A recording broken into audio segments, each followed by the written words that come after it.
तो चलिए दोस्तों, इस पर्टिकुलर लेक्चर में हम एथिक्स GS4 के क्रैश कोर्स की इस लेक्चर सीरीज़ को आगे बढ़ाते हुए बात करेंगे टर्म्स पे।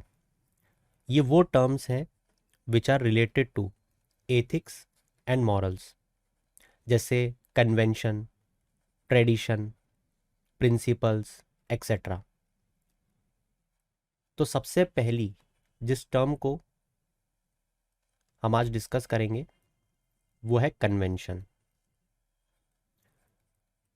अब देखो, ये जो कन्वेंशन है इसको एक्सप्लेन करने से पहले मैं एक बहुत ही छोटे सेंटेंस में कहूँ, दो शब्दों में इसको डिफाइन कर देता हूँ। Accepted standards. अब एक बार के लिए सोच के देखो कि हमारे समाज में, क्योंकि हम यहाँ पे बात करेंगे हमारे सोशल कंटेक्स्ट में, हमारे समाज में क्या कुछ एक्सेप्टेड स्टैंडर्ड्स हैं। सोच के देखो कि आप जब भी किसी से मिलते हो तो उसे कैसे ग्रीट करते हो, हाथ जोड़ के, नमस्ते करके, नमस्कार करके।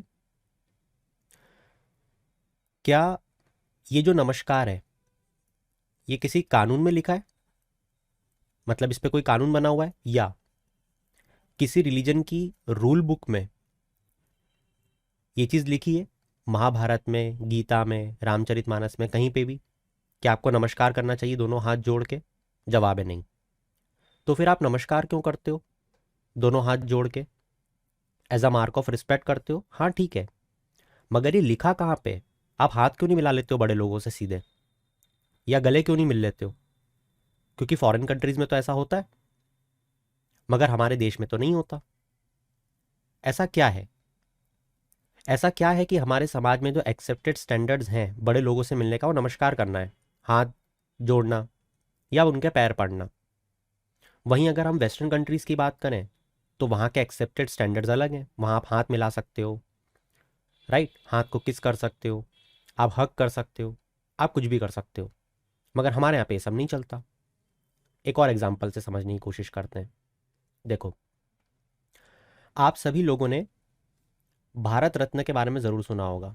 अब आपको लगेगा कि मैं भारत रत्न की बात क्यों कर रहा हूँ, 1 मिनट में आपको समझ में आ जाएगा। भारत रत्न, आप सबने ये देखा है कि भारत रत्न दिया जाता है हमारे प्रेसिडेंट के द्वारा, राइट। मगर क्या आप ये बात जानते हो कि हमारे प्रेसिडेंट साहब को ये कौन बताता है कि भारत रत्न किसको मिलेगा? जवाब है प्राइम मिनिस्टर साहब।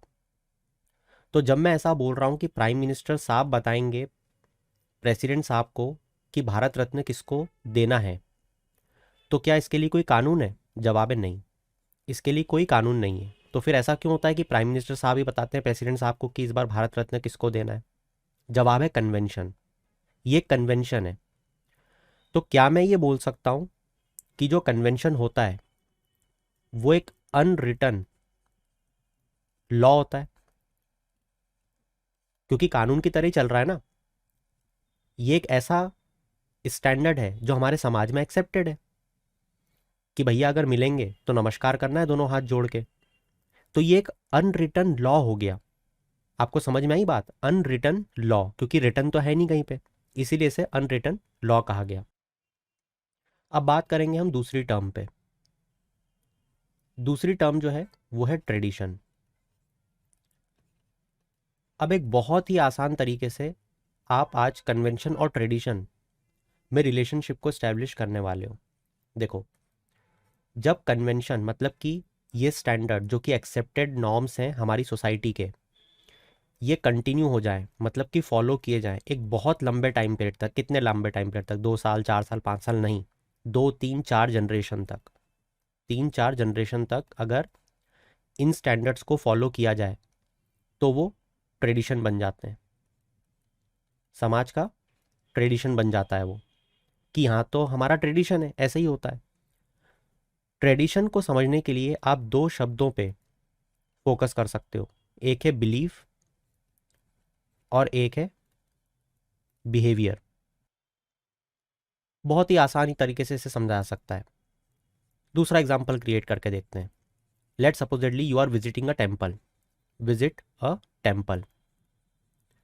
टेम्पल में आप जैसे ही जाते हो, क्या किसी रूल बुक में लिखा है कि चप्पल और जूते उतार के जाना है? बिलीफ, बिलीफ बहुत बड़ी चीज होती है। क्या बिलीफ है? जो मंदिर होता है वो क्या होता है? It's a very pious place to worship, right? बहुत ही शुद्ध जगह होती है। तो आपका बिहेवियर क्या होता है? आपका बिहेवियर उस तरीके से डिजाइन हुआ है जो आपने हमेशा से देखा है, जो अनरिटन लॉ आपने हमेशा से फॉलो किया है। तो ट्रेडिशन में आप इसे ऐसे भी एक्सप्लेन कर सकते हो कि आपके ऊपर की जो जनरेशन थी, they have transmitted you these standards. तो ट्रेडिशन को आप डिफाइन कर सकते हो टू ट्रांसमिट। यहां पे कोई चीज ट्रांसमिट की गई है ऊपर वाली जनरेशन से, आपको हैंड ओवर की गई है कोई चीज कि बेटा ये संभालो और इसे अच्छे से रखना। किस चीज को संभालो? हमारे बिलीफ को संभालो कि मंदिर बहुत पवित्र जगह। हमारे बिहेवियर को संभाल के रखो कि चप्पल जूते उतार के जाना, नहा के जाना। ये होता है ट्रेडिशन। तो ये जो ट्रेडिशन बना, ये बना कैसे? क्योंकि कुछ एक्सेप्टेड स्टैंडर्ड से सोसाइटी के पहले कि बेलपत्र चढ़ेगा शिव जी पे, दूध चढ़ेगा शिव जी पे। कन्वेंशन को बहुत लंबे समय तक जनरेशन्स ने फॉलो करा और अब वो ट्रेडिशन बन गया। ठीक है। इसी चीज़ को अगर आप दूसरी जगह देखना चाहते हो तो आप जो जजेस विग्स पहनते हैं, जो जजेस विग्स पहनते हैं, अब ये जो हमारे यहाँ पे पहले चला करता था विग्स पहनने का कल्चर या ट्रेडिशन, ये पहले एक्सेप्टेड स्टैंडर्ड हुआ करता था ब्रिटिशर्स के टाइम पे। 3-4 जनरेशन तक ये चीज़ फॉलो हुई और यही जो कन्वेंशन था ये डेवलप हो गया ट्रेडिशन में। समझ पा रहे हो आप बात को? तो इस तरीके से ये चीज़ें काम करती हैं। तीसरी जो हम टर्म को डिस्कस करेंगे वो है प्रिंसिपल्स।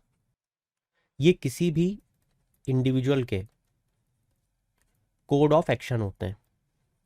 कोड ऑफ एक्शन, बड़ी आसान सी बात है। प्रिंसिपल्स का मतलब है सिद्धांत। सिद्धांत का मतलब है कि जिन उसूलों पे एक व्यक्ति के कृत आपको देखने को मिलेंगे, डेट इज एक्शन देखने को मिलेंगे, उसका कोडिफिकेशन। ठीक है। तो एक इंडिविजुअल का जो कोड ऑफ एक्शन होता है वही उसके सिद्धांत होते हैं। अच्छा, ये जो एक्शन करेगा कोई व्यक्ति, ये उसके सिद्धांतों पे करेगा। जैसे मान लो कि मेरा सिद्धांत है ट्रांसपेरेंसी मेंटेन रखने का।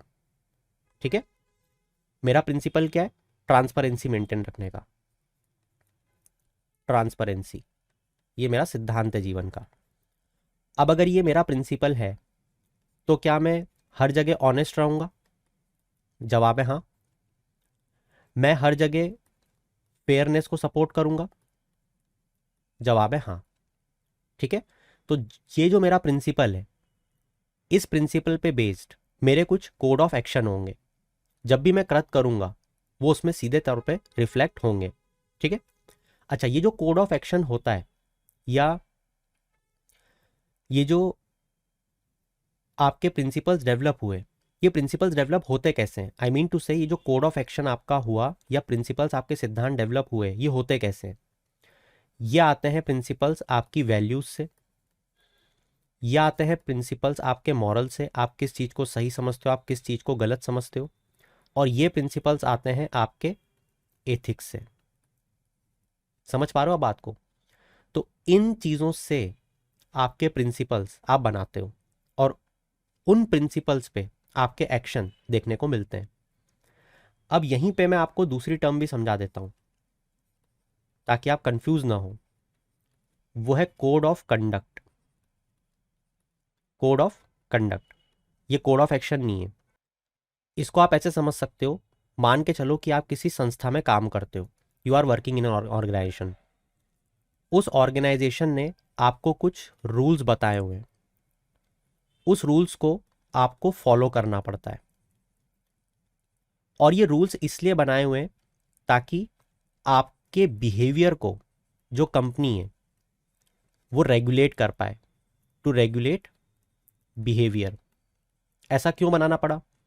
क्योंकि एक कंपनी में अलग अलग तरीके के लोग, अलग अलग सोच वाले लोग, different mind, different people from different region work, इसलिए मैं लिख रहा हूं different mind work together, different mind work together. उन लोगों के लिए एक रूल बुक होनी चाहिए, तभी उनका बिहेवियर रेगुलेट हो पाएगा। बिहेवियर को रेगुलेट करना इसलिए ज़रूरी है क्योंकि कंपनी को उसके ऑब्जेक्टिव्स अचीव करने, जो भी उसने गोल निर्धारित किया है। जैसे एग्जाम्पल के तौर पे यहाँ पे बहुत क्लासिक आप एग्जाम्पल ले सकते हो कोड ऑफ कंडक्ट में किसी एक ऑर्गेनाइजेशन का।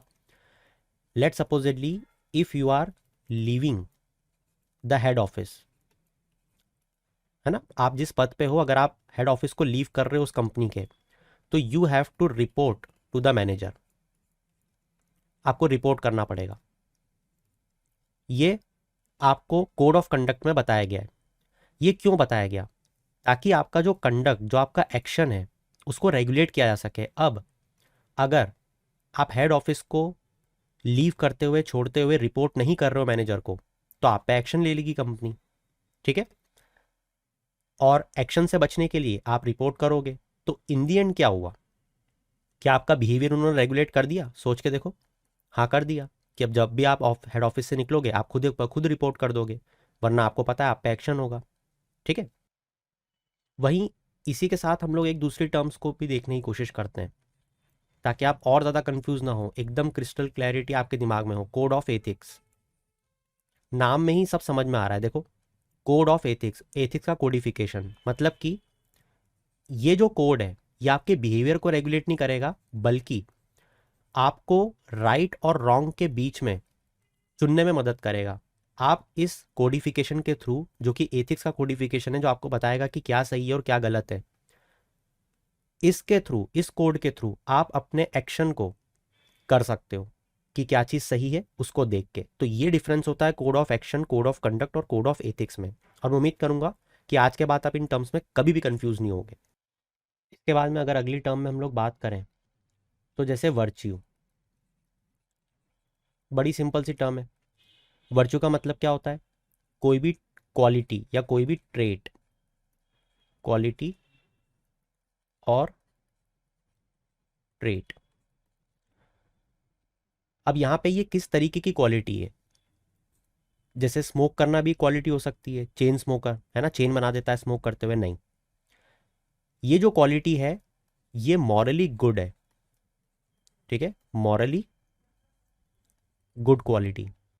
और ये जो मॉरली गुड क्वालिटीज़ हैं, जैसे हमारी सोसाइटी की अगर हम बात करें, तो ये जो मॉरली गुड क्वालिटीज़ आपकी होंगी, they will be valued by the society. वरना आपके हिसाब से तो कुछ भी अच्छा हो सकता है ना, मगर सोसाइटी उसको वैल्यू करना चाहिए। वही मॉरली गुड क्वालिटी कहलाएगी और वही आपका वर्च्यू कहलाएगा। अब जैसे एग्जांपल के तौर पे हमारी जो सोसाइटी है वो किन चीज़ों को रिस्पेक्ट करती है, आपको क्या लगता है? वो ऑनेस्टी को रिस्पेक्ट करती है, तो ये एक वर्च्यू हो जाएगा। क्या वो फेयरनेस को रिस्पेक्ट करती है? तो ये एक वर्च्यू हो जाएगा। क्या वो इंटीग्रिटी को रिस्पेक्ट करती है हमारी सोसाइटी? तो ये भी एक वर्च्यू हो जाएगा। बेसिकली ये जो वर्च्यू है ना, ये वर्च्यू आपको हेल्प करता है to reach out to your ideal. मान लो आपने एक आइडियल सिचुएशन इमेजिन करो कि जो आज तक आपने सबसे अच्छा व्यक्ति देखा हो अपने जीवन में, तो उस आइडियल तक पहुंचाने में ये जो ट्रेट्स हैं, ये जो वर्च्यू है, ये आपको हेल्प करेगा, ठीक है। ये इसका काम होता है। चलिए चलते हैं नेक्स्ट टर्म पे, आइडियल, जिस चीज़ पे हमने ख़त्म किया। अब ये आइडियल क्या होते हैं? आइडियल कोई व्यक्ति हो सकता है, मगर व्यक्ति को आप क्यों अपना आइडियल मानते हो, सोच के देखो। क्योंकि उसके जीवन के कुछ सिद्धांत होते हैं, है ना। तो आइडियल मतलब या तो कोई प्रिंसिपल होगा, मतलब सिद्धांत, या कोई वैल्यू जिसको आप हमेशा अचीव करना चाहते हो, ठीक है। और ये जो प्रिंसिपल और वैल्यूज़ की मैं बात कर रहा हूँ, ये in terms of ethics, right और रॉन्ग समझते हो ना। तो आइडियल मतलब होता है परफेक्शन और एक्सीलेंस। आइडियल मतलब होता है परफेक्शन और एक्सीलेंस, जिसको आप हमेशा अचीव करना चाहते हो। मदद कौन करेगा? आपके वर्च्यूज। आई होप सो आप समझ रहे हो। तो ये कुछ इंपॉर्टेंट टर्म्स थी जो हमें पता होनी चाहिए थी। और भी कुछ टर्म्स होती हैं जो आपको धीरे धीरे लेक्चर सीरीज में आगे बढ़ते हुए पता चलेंगी। That's it from my side for this particular topic. Indian keep shining. Have a good day.